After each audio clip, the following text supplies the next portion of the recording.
Dawn rose over the dry valley where a lone rancher named Elias worked the land with patience and faith. He believed the soil listened, and the wind remembered every morning he rode the fence-mended wire, and whispered thanks to the sun that morning the valley felt wrong birds were quiet shadows stretched too long.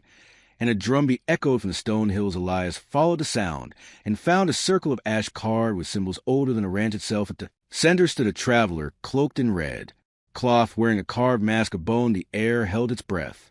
The traveler spoke softly, asking Elias to please take it off. The voice trembled not with desire, but fear. The rancher froze his hand, hovered near the rope on his saddle. He had heard stories of rituals that bound spirits to land and men to silence. The mask was said to seal a vow and break a soul. Elias remembered his mother. Teaching courage meant choosing love over comfort. He dismounted and listened. The traveler explained the ritual was meant to protect the valley from drought and fire, but it demanded the bearer to wear the mask until first rain. The bearer could not eat, could not sleep, could not speak truth. The ritual had gone wrong. The mask fused with skin, and the vow twisted into a curse. The traveler begged for release. Please take it off meant remove the burden, not the cloth. Elias saw cracked hands, bleeding feet, and eyes filled with hope. Elias felt fear, but also purpose. He believed faith was action. He prayed quietly and stepped into the circle. The ash warmed his boots. The wind shifted. The traveler knelt. Elias placed his hands on the mask and breathed slow. He promised he would not break the land. He promised he would not abandon the traveler. He promised to break the ritual by giving more than it demanded. He lifted the mask and felt pain surge like lightning. The symbols flared, then dimmed. Elias did not pull away. He spoke words of gratitude for rain, for soil, for people. The circle broke. The ash scattered. The drumbeat stopped. The traveler collapsed free, and breathing, the mask crumbled to dust. Rain began as a whisper, then a song. The hills drank deeply. Elias carried the traveler to his ranch, wrapped in a blanket, and fed him soup. They spoke at dusk about mistakes and mercy. The traveler said rituals built on fear always fail. Elias said hope is stronger than vows. News spread to the valley that courage had ended the curse. Neighbors came with seeds, tools, and laughed at the land. Healed fences stood straight, and wells filled. Elias learned that freezing was human, but breaking fear was holy. He kept the dust of the mask in a jar, not as a trophy, but a reminder that faith moves hands and hearts. That night Elias slept under a clear sky. Stars burned bright. He dreamed of circles turning into open roads. He woke, knowing the valley would remember the choice made their love over ritual, mercy over fear, action over silence. In the days that followed, Elias taught the children to listen to wind and share water. He taught elders to forgive old lines drawn in dust. He learned humility from the land and strength from community. The travelers stayed, helped mend barns, and plant rows. Gratitude became habit, work became prayer. The valley breathed together, and the future felt wide, and kind morning light promised harvest, healing, unity, patience, courage, kindness.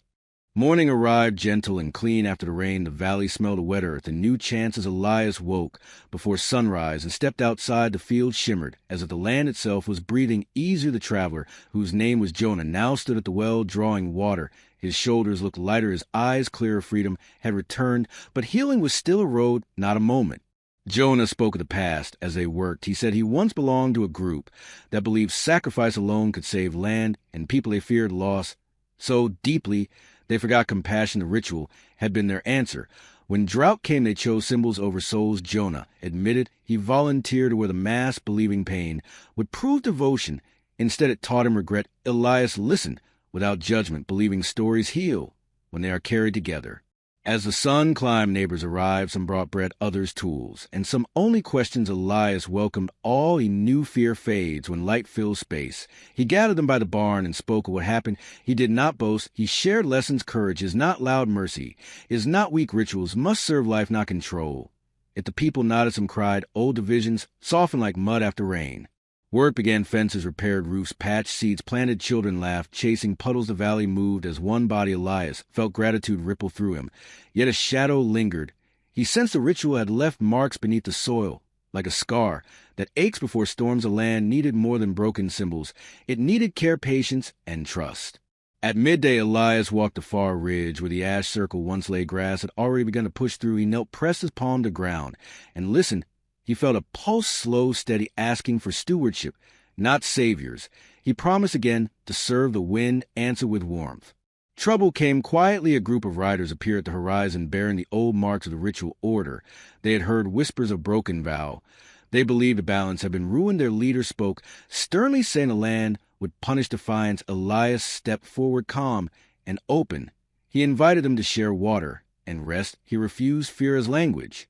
Dialogue unfolded through actions. Elias offered bread. Jonah offered truth. The riders saw crops sprouting, and wells, for they felt rain still clinging to their coats. Doubt entered where certainty once ruled. One rider removed his symbol and laid it down. Others followed. The leader hesitated, then softened, choosing peace over pride. They stayed to help mend the last fence at dusk. Night gathered with stars bright as promises. A shared meal filled the yard. Stories passed hand to hand. Like bowls, Jonah thanked Elias again, saying freedom feels fragile. Elias replied that freedom grows stronger when shared. They agreed to guard the valley not with masks, but with mutual care. Before sleep, Elias wrote lessons in his journal. He wrote that fear freezes hands, hope teaches him to work. He wrote that rituals are maps, not prisons. He wrote that love breaks curses quietly. He closed the book feeling tired and alive. Dreams came of rain, feeding roots of many trees whose branches intertwined. He woke certain the valley had entered a new chapter one, where strength meant service and belief meant building together. They would face future storms with open eyes and open hands, trusting that the land and people heal each other when given the chance. Days passed, and the valley settled into a steady rhythm. Work began before sunrise and ended with shared meals. Elias felt the land responding to patience. Crops grew straighter, cattle calmed, and even the wind felt less sharp. Jonah learned ranch skills quickly. His hands grew calloused, but his spirit softened. He laughed more often and spoke with honesty. The people accepted him not as a stranger, but as someone reborn through choice.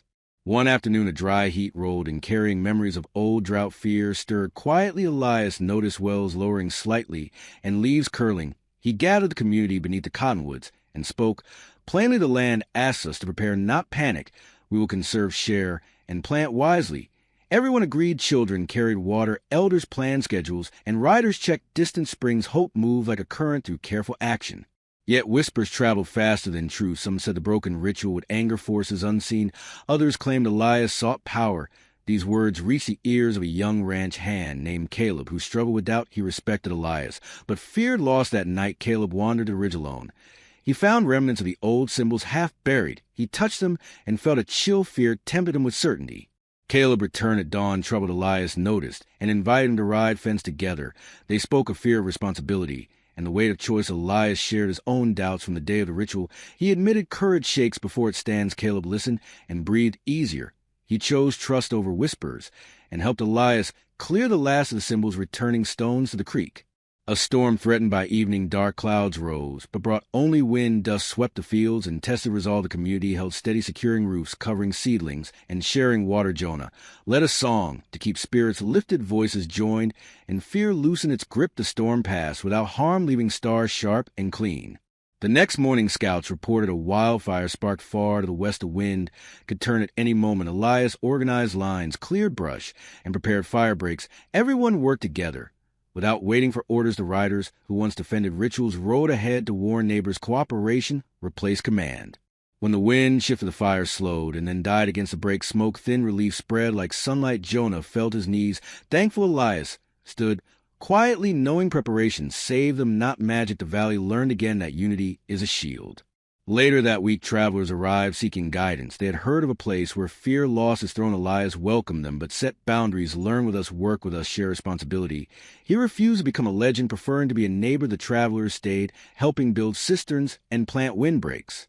Caleb found confidence teaching children how to read clouds. Jonah found peace teaching forgiveness. By example, the former riders found new purpose.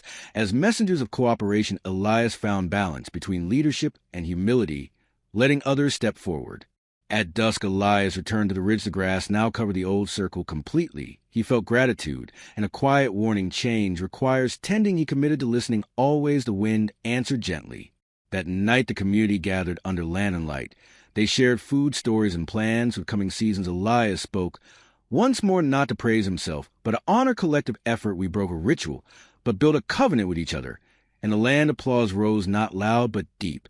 Sleep came easily. Dreams showed rivers joining in roads, opening. Elias woke knowing challenges would return. But so with courage, the valley had learned how to meet fear with work and faith with action. The story continued, written daily by many hands, steady and kind. Autumn arrived slow and golden. The valley glowed with harvest. In gratitude, Elias watched fields bend heavy with grain, and felt pride tempered by humility. Success can invite complacency. He reminded himself he encouraged rest, but not forgetting the land thrived, because people listened, and listening must continue. One morning, Jonah returned from the hills troubled. He spoke of cracks near the old springs where earth had shifted during the storm season. Nothing dangerous yet, but a warning. Elias gathered a small team, including Caleb, and 2 elders. They walked the ravines, marking weak banks, and planning reinforcements. Preparedness became their quiet ritual. As work continued, a stranger appeared at the ranch gate. She wore traveled dust and carried a bundle wrapped in cloth. Her eyes held resolve and worry. She asked for Elias by name.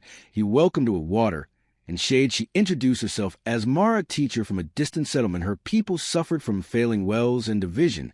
She sought guidance, not miracles. Elias listened and shared openly. He spoke of mistakes, fear, and rebuilding trust. He refused to promise easy answers. He offered partnership. Instead, send learners. Here we will send helpers. There, Mara agreed, relief softening her face. Hope spread beyond borders through honesty. Meanwhile, tension rose within the valley around ownership, and credit. Some argued who deserved praise for prosperity. Old habits tried to return. Elias addressed this gently. He created circles for discussion where every voice mattered. No interruptions, only listening. Disagreements softened when heard. The practice became a living lesson. The earth tested them again. A cold snap threatened late crops. Panic stirred, but discipline held. They covered plants, shared heat, and adjusted plans. Loss was limited, and learning gained. Jonah noted that hardship revealed systems, and souls both had grown stronger. During a quiet evening, Caleb confessed lingering fear that rituals once gave him certainty. Elias replied that certainty can be a cage. He taught Caleb to find faith in process rather than outcomes. Tend daily, adjust, often forgive quickly. Caleb nodded, understanding dawning. Mara returned with students. They worked alongside locals, building water catchments, planting trees, and sharing songs. Cultures blended. The valley felt wider. The old riders told stories of transformation. Not conquest symbols were replaced with shared meals and maps. One night a minor tremor shook the ground. Nothing broke, but nerves frayed. Elias gathered people under stars. He acknowledged fear and named it. He reminded them of preparation and care. The tremor passed, and confidence returned, grounded in readiness, not denial. As winter approached, Elias wrote letters to neighboring valleys inviting collaboration. He declined offers to codify new rituals. Instead, he proposed principles: care, share, learn, act. The simplicity appealed and spread. Jonah decided to stay through winter, committing fully to the valley. He thanked Elias again, saying breaking the ritual saved his life. Elias corrected him, saying choosing responsibility saved us all. Snow came light and clean, covering fields and rest. The community stored food, planned repairs, and taught children by firelight. Stories centered on cooperation and courage without spectacle. Elias walked the land one last time before deep winter. He felt peace earned, not granted. The valley had grown resilient by facing fear together. He knew leadership meant stepping back as often as stepping forward. With that understanding, he slept deeply, ready for whatever spring would ask next. Winter held the valley in quiet stillness. Snow rested on roofs and fields like a promise of renewal. Elias spent mornings repairing tools and afternoons teaching children practical lessons by the fire. Jonah learned carpentry, while Caleb studied water flow maps. The elders shared memories not as warnings, but as wisdom shaping patience. Midwinter brought a test. A neighboring settlement sent word of sickness spreading fast. Their healer asked for help. The road was hard, and cold fear whispered of risk. Elias did not hesitate. He organized supplies, warm clothes, herbs, and food. Volunteers stepped forward. Jonah, Caleb, and Mara among them. They traveled together, sharing watch duties and courage. At the settlement, they worked without judgment. They cleaned shelters, taught hygiene, shared warmth, and listened to sickness slowed, and then retreated. Relief filled the air like thaw. The people asked for a ritual of thanks. Elias suggested a feast of gratitude and a plan for prevention. They agreed, choosing care over ceremony. On the return journey, a blizzard struck. Whiteout conditions forced them to shelter in a canyon. Spirits wavered. Cold pressed hard. Elias kept them moving with small tasks and shared stories. Jonah admitted he once believed suffering was proof of worth. Now he saw service. As strength, the storm passed by morning, leaving them shaken but alive. Back home, the valley welcomed them with cheers, and soup news of their help traveled, inspiring others. Cooperation spread like spring beneath snow. Elias reminded everyone that compassion multiplies when shared. Late winter revealed a conflict. A group argued over expanding fields into wildlife paths. Elias facilitated dialogue, bringing data and empathy. They chose balance, preserving corridors, and improving yields. Elsewhere, the decision honored life beyond profit. Caleb took leadership of water stewardship, forming teams to monitor springs. Jonah mentored youth, teaching accountability. Through example, Mara prepared to return home, carrying knowledge and friendship. Rather than answers, she promised to build similar circles. As days lengthened, Elias sensed restlessness. He feared being placed on a pedestal. He asked others to lead meetings and make plans. He supported quietly. Trust grew as shared ownership deepened. The first thaw arrived. Streams swelled and soil softened the valley, prepared for planting with care, rotation, diversity, and conservation. Children planted trees along creeks, singing softly. A final winter storm threatened flooding. Preparedness held sandbags, placed channels, cleared losses. Minimal confidence rose, not arrogant, but earned. On a clear night, Elias spoke to the community. We broke a ritual, but built a practice. Daily act of care. Keep us free. Applause warmed the cold air. Jonah stood beside Elias, saying he would travel to teach these principles elsewhere. With gratitude and tears they embraced. Partings were gentle because bonds remained. As spring neared, the valley felt ready. The story was no longer about a mask or a ritual. It was about people choosing responsibility again. And again, Elias slept content, knowing leadership had become collective, and the future would be carried by many hands, steady and kind. Part 06. Spring arrived. Bright and certain grass surged along the creeks, and the valley breathed in color. Elias woke to birdsong and felt a calm joy rooted in work done together. Community moved easily, planning, rotating, sharing. Without fanfare, they lived the lessons learned. Jonah departed at dawn with a small pack and a wide smile. He left notes for the children and tools for the bar on his path, led outward, carrying principles, not promises. Elias watched him go, proud and peaceful, knowing endings can be beginnings. Mara sent word that her settlement flourished with new water systems and shared councils. She wrote that fear had loosened its hold, and neighbors spoke again. Her gratitude warmed the valley like sun on soil. Challenges still came. A late frost threatened orchards, and a market downer tested patience. Yet the response was steady. Teams adjusted shared losses and protected the vulnerable. Confidence lived in process, not outcomes. Caleb led calmly, teaching others to read signs and plan ahead. Elders advised without controlling. Youth stepped forward with ideas. The old riders traveled as messengers of cooperation, their symbols long gone, replaced by maps and friendships. Elias spent more time listening than leading. He trusted the people in the land. He learned that influence grows when released. He kept a small habit of walking the fields at dusk, touching soil and thanking it. A gathering was held at the old ridge, now green, and alive. No circle, no symbols, just people, food, laughter, and plans filled the air. Elias spoke briefly. We choose care each day. That is enough. As night settled, stars appeared clear and generous. The valley felt wide and welcoming. Children chased fireflies. Adults shared stories of small victories. The future felt open. Elias closed his journal for the last time. He had written enough. The rest would be lived. He lay under the sky and slept deeply, knowing fear had been met and transformed by work, compassion, and shared responsibility. The land remembered, the people remembered, and the story continued quietly strong. Without rituals, without masks, only hearts, and hope moving together into tomorrow. Spring fully claimed the valley with warmth and movement. Elias rose early and felt the land humming beneath his boots. Streams ran clear, fields welcomed seed, and the air carried confidence earned through seasons of care. The community worked without command, trusting shared rhythms. Caleb guided water teams with calm authority, checking channels, teaching others to listen to flow. Elders advised with patience. Youths brought ideas, and energy. Decisions formed through conversation, not fear. The valley had learned how to choose together. One afternoon, a small fire sparked near the hills. Everyone responded smoothly, clearing brush, guiding animals, protecting homes. The fire faded quickly, leaving no scars, only proof of readiness. Elias watched, quietly proud, not himself, but the system built. Visitors arrived, seeking wisdom. Elias offered none in speeches. He invited them to work, eat, and listen. Learning came through. Doing some stayed. Others carried lessons. Onward, the valley became a teacher by example. At dusk, Elias walked to the ridge. Once feared, now grass waved and wildflowers bloomed. He felt gratitude and released. Leadership had become shared and his role lighter. He smiled, knowing the land no longer needed saving, only stewardship. A final gathering filled the meadow. Music, laughter, and plans for summer mingled. Elias spoke softly. We are free because we choose care daily. The people nodded, understanding, lived truth. Night settled, stars bright, and steady Elias rested under the sky. Knowing fear had lost its hold, the ritual was broken long ago, and something better replaced it: community, patience, and hope. The story moved forward quietly, carried by many hands, hearts open, and steady the valley breathed, and the future unfolded strong and kind.